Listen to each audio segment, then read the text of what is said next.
Falar um pouco sobre racionalidade em economia. Também esse é um tema maravilhoso, né? Sobre racionalidade dos agentes e se os indivíduos, né, em economia tomam decisões ótimas, se eles sempre acertam, se eles sempre erram e assim por diante, né? Muitos economistas já morreram nessa discussão, nessa luta. Esse é um tema que eu adoro também, né?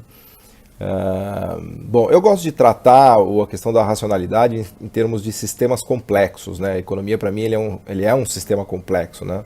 Não só a economia, quanto o mercado financeiro, né? Um sistema complexo ocorre quando muitas pessoas estão interagindo, né? Muitas partes estão interagindo, né? Então, o que eu vou fazer depende do que você vai fazer, mas o que você vai fazer também depende do que eu vou fazer, o que eu vou fazer depende do que meu amigo vai fazer, e o que meu amigo vai fazer, por sua vez, depende do que você vai fazer. Aí você tem um sistema meio autorreferenciado e com feedbacks positivos, que a gente chama, né? E isso cria um sistema complexo, né?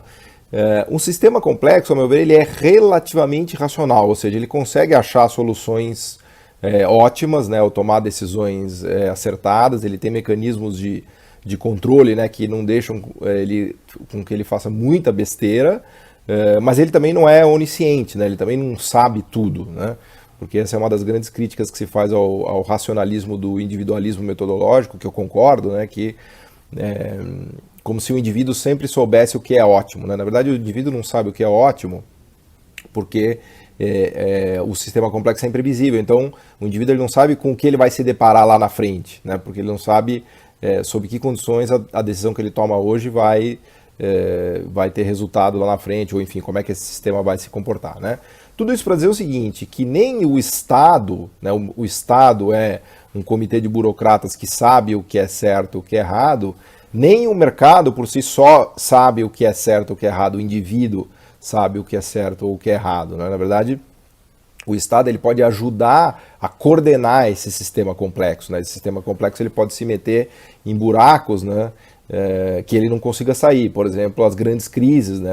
As grandes depressões, ou situações de desemprego gigantesco, ou situações de armadilha tecnológica, né, em que um país não consegue se desenvolver, são todas situações essas em que o sistema complexo não conseguiu por si só atingir uma situação ótima, por assim dizer, né? Então o Estado pode sim e deve ajudar nesta coordenação, mas de novo, vejam que o Estado não é onisciente, né? Nem onipresente, não é que ele sabe tudo o que é certo. Aliás, a metáfora que eu gosto de usar é do time de futebol, né? O time de futebol não sabe quem vai fazer gol, né? Desculpa, o técnico do time de futebol, né? A gente não sabe num time de futebol quando e quem vai fazer o gol, né? Nem muito menos o técnico, né? O técnico não sabe quem vai fazer gol, nem quando nem como. Mas o técnico ele pode ajudar a coordenar o time, né? E ao coordenar o time ele vai provavelmente, claro, se for técnico ruim, como a gente tá careca de saber que tem vários, né? Se for um técnico ruim, ele pode inclusive atrapalhar o jogo do time, né? Tem time que joga melhor sem técnico, mas sendo um técnico bom, ele consegue articular, ajudar a coordenar o bom funcionamento do time e pode aumentar a probabilidade de gol, né? Então, um bom Estado, né?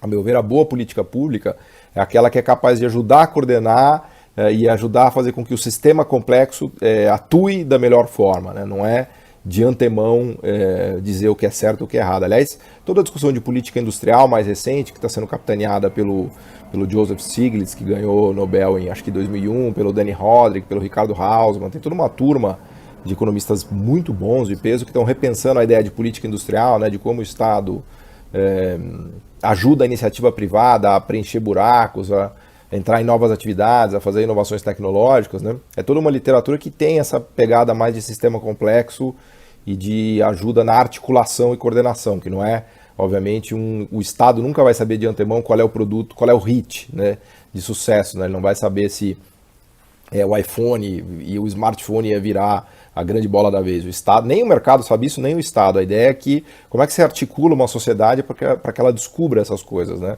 É até curioso porque o Danny Rodrik e o Hausmann eles escreveram um texto que é a política industrial como uma autodescoberta, o desenvolvimento econômico e a política industrial como uma autodescoberta, tem até um negócio meio psicanalítico, né? Então tem outro lado que é mais recente da escola comportamental, né, que mostra as decisões loucas de mercado, né, ou inclusive do mercado financeiro, que esse é especialista em fazer loucura, né? E que está mais ligado à questão límbica, né, de que os seres humanos eles são uma contradição em si, né?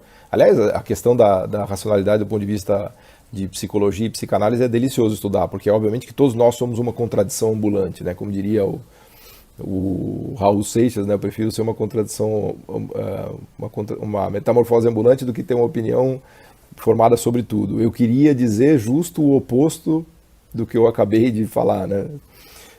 Então, na psicologia, enfim, esse é o tema da psicologia, né? E a economia comportamental que vem dos psicólogos tem mostrado isso, né? Das contradições inclusive de racionalidade, né? Tem tipos de racionalidade, e quando entra o sistema límbico, que é a nossa parte mais primitiva, né? Aí o ser humano realmente ele fica irracional no sentido do córtex pré-frontal do sistema analítico, né? Ele passa a agir numa racionalidade límbica, né? De defesa e ataque, que são aqueles mecanismos dos animais que estão acuados, né? E a gente passa a se comportar exatamente como um chimpanzé, né? Que mostra um pouco isso, é o Kahneman naquele livro dele, Pense Rápido e Pense Devagar. Até no mercado financeiro a gente tem esse jargão, né? Dos touros e dos ursos, né? Em determinados momentos a gente tem ondas no mercado financeiro que são ondas bull, de touro, né? Porque o touro é o bicho que ataca de baixo para cima, então ele sobe o preço dos ativos, sobe o valor das ações e assim por diante, né? E os bears atacam de cima para baixo, daquela patada do urso, né? Então, durante momentos de crise, de pânico, o mercado financeiro se comporta como bears, né? No mercado, que eu trabalho há muitos anos, mais de uma década já, a gente costuma chamar isso de bear market ou de bull market, né? Quando o mercado está muito altista, os touros estão dando chifrada para cima e estão no comando. E quando os bears estão no comando, que é o mercado baixista, os ursos estão dando patada e derrubando o preço dos ativos, né? Então, até essa brincadeira, e isso daí provavelmente veio de uma... Não se sabe exatamente de onde veio, mas parece que foi no início do século XX lá em Wall Street. Isso faz referência a essa coisa do sistema límbico, né? Do touro, do urso, do ataque, da defesa, né? Então, o ser humano ele tem esse lado instintivo, obviamente. O próprio Keynes chamava atenção para o Animal Spirits, né? Depois, recentemente, tem um belo livro. Vários livros estão saindo nessa linha, mas eu destacaria o do Akerlof, Stiglitz, e do Schiller, se não me falha a memória, que é o Animal Spirits, que ele mostra esse lado psicológico das pessoas, que é muito legal também. Então, quando a gente fala de racionalidade, a gente precisa levar tudo isso em consideração. Tá? O individualismo metodológico, que é a ideia de que você pode explicar tudo o que acontece na economia a partir do simples estudo do comportamento dos agentes individuais, é uma ideia meio furada, né? Uma estratégia epistemológica, uma estratégia de pesquisa ruim, né? A física avançou muito para esse tratamento que é dado a sistemas complexos em que partes individuais interagem, né, e vão criando esses todos maiores do que a parte, né, que tem vida própria, por assim dizer, né? Então, a estratégia de estudar economia como um sistema complexo, né, faz muito mais sentido do que ficar estudando ali individualmente, né? Quem faz muito isso é a escola austríaca, mas não só a escola austríaca, né? Eu diria que quase que o mainstream macroeconômico hoje que está sendo demolido, né? Aliás, está sendo demolido por ninguém mais, ninguém menos do que o Paul Romer, do que o próprio Paul Krugman, o Blanchard, enfim, até os grandes economistas do mainstream estão dizendo que a macroeconomia mainstream sucumbiu, né? O próprio Paul Romer diz que hoje um economista médio hoje sabe muito menos de macroeconomia, um economista médio americano hoje sabe muito menos de macroeconomia do que sabia um economista no início dos 80, né? Que essa revolução do individualismo metodológico na economia só atrapalhou, né? Claro que a grande sacada de estudar agregados foi dada lá atrás pelo Keynes, que é, por assim dizer, o pai da macroeconomia, né? Ele percebeu que estudando as grandes massas de consumo, de investimento, ou ondas de investimento financeiro, ondas de bolha na bolsa de valor, né? Que olhando essas grandes agregados, essas grandes massas, era muito mais prolífico, né? Ou muito mais, vamos dizer assim, trazia muito mais resultados, né? Do que simplesmente ficar olhando, tentando estudar o comportamento dos indivíduos. É claro que você pode olhar o que os indivíduos estão fazendo, você pode e deve, né? A partir desses grandes movimentos do todo, do agregado, dessas grandes massas que agem em conjunto, você vai estudar os indivíduos, o que os indivíduos estão fazendo, né? Por que o cara está consumindo mais, por que ele está consumindo menos, por que o empresário está se alavancando, está se endividando, o que ele está acertando, o que está errando. Então faz sentido você olhar assim o micro a partir do macro, né? Nos sistemas complexos, isso daí é conhecido como o fenômeno da superveniência, né? Que os efeitos da interação entre essas partes individuais cria estruturas que são muito maiores do que simplesmente o comportamento daqueles indivíduos, né? Eu gosto muito do exemplo da floresta, né? A floresta ela é muito mais do que apenas o comportamento do macaco, do leão e do pássaro, né? Esses dias eu falei do leão na floresta, vieram me corrigir que não tem leão na floresta. Ok, o leão mora na savana. Então, do macaco, do, sei lá, eu quem vive na floresta, passarinho, toda essa galera, eles vão fazendo coisas, eles vão construindo a floresta, né? As árvores baixas, médias, altas, então tem árvore alta que vai buscar o sol, mas aí ela cria sombra para outras plantas que vivem mais ali embaixo, aí atrai bichos que só comem aquelas plantas. Então essa interação entre a galera toda cria a floresta, mas a floresta é mais do que essas partes individuais, né? A floresta tem vida própria, né? Quando você vai estudar uma floresta, você estuda a floresta.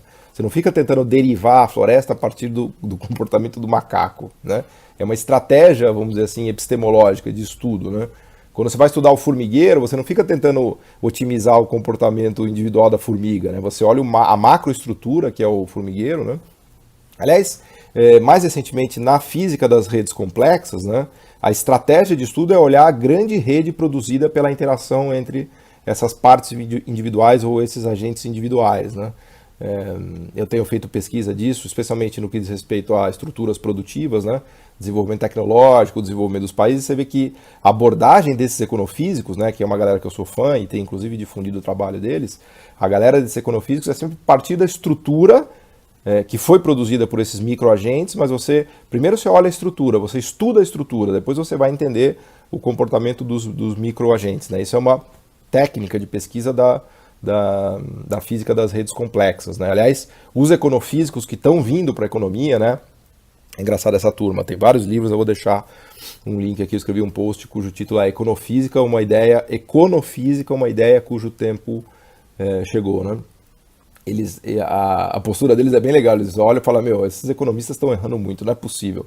Os caras erram previsão, tem grande crise financeira em 2008, os países pobres não se desenvolvem, com exceção de China e de Índia, então é uma pataquada que os economistas estão fazendo, e os econofísicos são físicos que estão vindo estudar economia e trazendo grandes ganhos, né, grandes saltos epistemológicos, né, de sacada, de perspectiva, de ferramental, por exemplo, de Big Data, de Data Science, de análise de redes, né?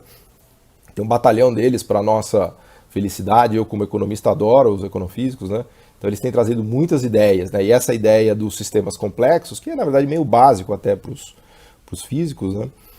Traz todo esse ferramental de análise de redes e etc, etc, né? Então, tratar a economia como um sistema complexo faz todo sentido, né? Inclusive, ressalta essa coisa da imprevisibilidade, né? A economia ela é relativamente imprevisível mesmo, não dá para fazer, não é fácil acertar as previsões, porque é um sistema em que todo mundo vai interagindo e não dá para você saber de antemão como é que essa interação aonde que essa interação vai chegar, né? É muito parecido com o clima que eles dizem, né? A meteorologia avançou muito, mas ela ainda é um sistema complexo e imprevisível, então é difícil cravar previsões, né? Você pega a rota do furacão ali na Flórida, eles ficam traçando todo dia aquelas trajetórias possíveis. Aí você vai falar, mas então o economista não serve para nada porque ele erra todas as previsões. De fato, ele erra a maioria das previsões, e o meteorologista também. Só que todo dia você olha a previsão do tempo, porque você não tem nada melhor, né? Então, mesmo errando, vai chover, não vai chover, vai fazer calor, não vai, você olha, né?